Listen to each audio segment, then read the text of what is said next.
And we are underway. Thanks for spending part of your Saturday with us as Wake Forest controls the tip. Paint touches off the bounce or catch. There's a steal. Well done by Hildreth, your man under the spotlight, and he lays it in. Coach of the year last year in the ACC. What a run they had. There's your starting five with the 3 guards. Appleby has been terrific. The transfer from Florida, the hook shot by Monsanto. So much balance, Huck. You saw that against South Carolina State. You mentioned it. And if that continues, they're going to be a tough team to play. Yeah, and tonight, though, Godwin with the 3 seconds ago. Carr, the Delaware transfer, with a jump hook. And already 3 turnovers in the first 2.5 minutes for the Pirates. And there's Hildreth again. He is crafty, isn't he? No good by Bethea. Hildreth. Wide open 3 there, and that's good for Zach Keller. One of the things, it's been too easy for Wake Forest. That's something Coach Joyner and staff do not want. And again, another, really call that an uncontested layup. That was fired by Dean, their best scorer at 15 a game. Nesbitt with the rebound, but he threw the ball away. Here comes Ty Appleby for the dunk. A timeout, but Ty Appleby, a steal, and then he just takes over. Oh, yeah. ACC Player of the Year. And we asked Steve Forbes, he's like, listen, let's pump the brakes. I'm not sure he's going to turn into the ACC Player of the Year, but if he keeps playing like this, he can set his teammates up for some easy opportunities. And the turnovers continue for the Pirates. Can they capitalize again with Carr? Yes, sir. Hampton right now needs to settle into this one and cut down on the turnovers. 3 is good. What else is new? Monsanto hitting from distance. Not a great look. It's a contested 3, but they did not turn over. I think it's simple as this. You got to run your offense, and then defensively, I said it earlier in the game, it's just too easy right now for Wake Forest. First 10 minutes. This says it all. Bradford, the power slam.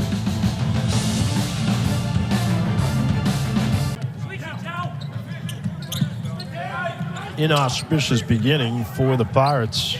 Need to get Dean going too, but that will help their cause. That's really been the story for them. And then defensively, they got to make some adjustments, but certainly, again, he's going to be using this as a teaching tool as they get closer to conference play. Last time out, he had a huge game, 25 points, 14 rebounds. So certainly, they think he's a guy that, as he gets into conference play, he's going to put up some numbers. The Huddle crew at halftime of our game. That one's on the mark. Cam Hildreth. Yeah, again, he is, I think, that 3rd guy, the X-Factor guy. Nesbitt, pretty pass and converts. They're changing up their defense. I like this move by Hampton, trying to slow this Wake team down. That was too easy for Zach Keller. Uncovered in the post. And again, he's doing a lot. And without Davian Williamson, certainly they're going to need his all-around production in this game. Hampton looked like they had figured things out for a couple minutes, but after a 9-0 run, Wake Forest regaining some composure, and here comes an easy land. And Teddy Valentine, again, veteran official, right there on top of that. Did you have any run-ins with Teddy Valentine? None. We just knew. John, you can't ask for a better look if you're Wake. That's a wide-open look off of beautiful dribble drive by Hildreth. And like that look by Monsanto, why not? Carr too strong, but he follows. Appleby with the 3. You got it. The thing that Steve Forbes talked about with Appleby that pops out is his leadership. He said early on in their trip, their European tour, he's also leading the way in assists per game as well, too. Monsanto, then the tip in by Carr.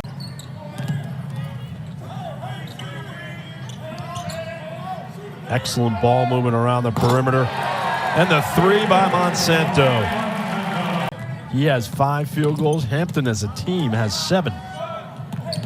Hildreth thought about it. Now the take and the runner.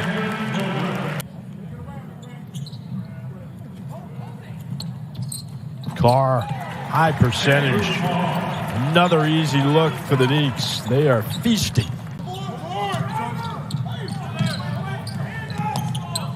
Dustin. Good look.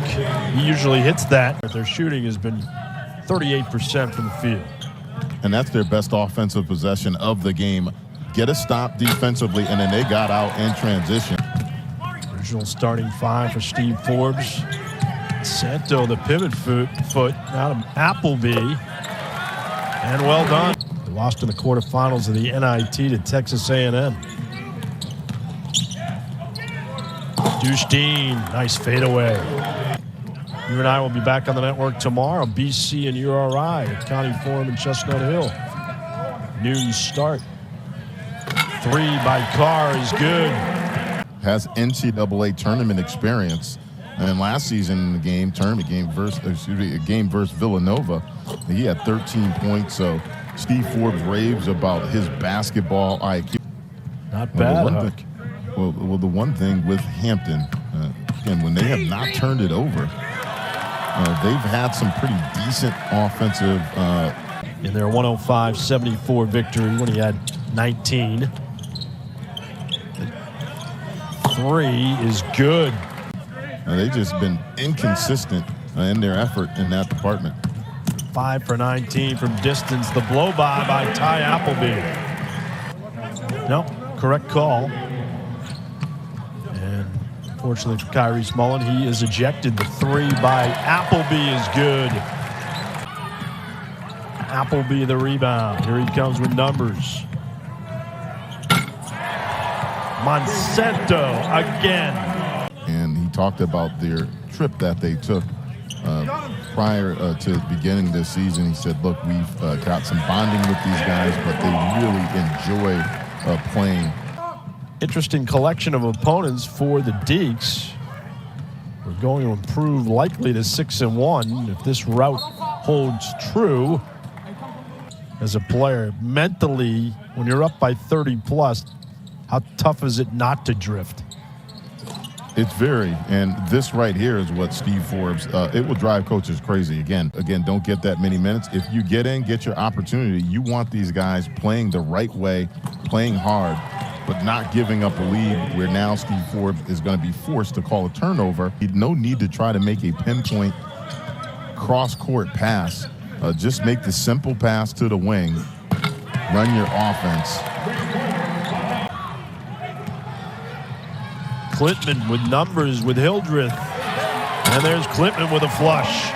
Having a joke with Hubert Davis. One of the games, everybody was all up in arms. They had lost a game. They weren't playing that well, and it was fire Hubert Davis. He doesn't know what he's doing. He's coach of the year. So, again, I think it's certainly concerning some of the things that were going on in the game. As we take a look at a beautiful lob. Triple-double for Cam Hildreth. Lonnis Williams did it last year against South Carolina Upstate, but before that at Wake, it hadn't happened since 1996. Put one on the board. What a day for Hildreth. And what a blow-by.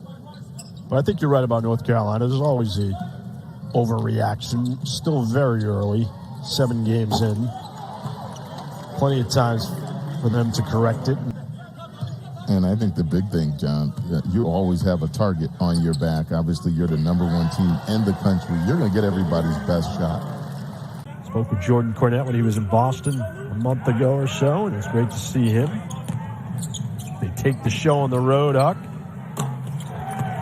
The 3 is good. 10 in white, Jao Ituka. It's an interesting player for them as he has the ball. Played the other night, and he lays it in. If he wants to get more minutes. Yeah, the MAC Rookie of the Year. How about that by Kenna? Nifty. Reverse lay-in by Kenna. Little used. Enjoy seeing those guys get rewarded with these type minutes in games like this. Ituka with the three. Well, they got a lot of work to do. Ball security, I think they showed flashes. They came back within, tried to cut it to single digits early in the second half. They'll have some opportunities to win some games. I think for Wake and Steve Forbes, look, it's about getting guys back full strength, but he's found another really good one in Ty Apple. He does a little bit of everything. Steve Forbes calls him just a tough dude, and Andrew Carr, impressive. Those two guys, I think Andrew Carr and Cam Hildreth, to make some noise in the conference.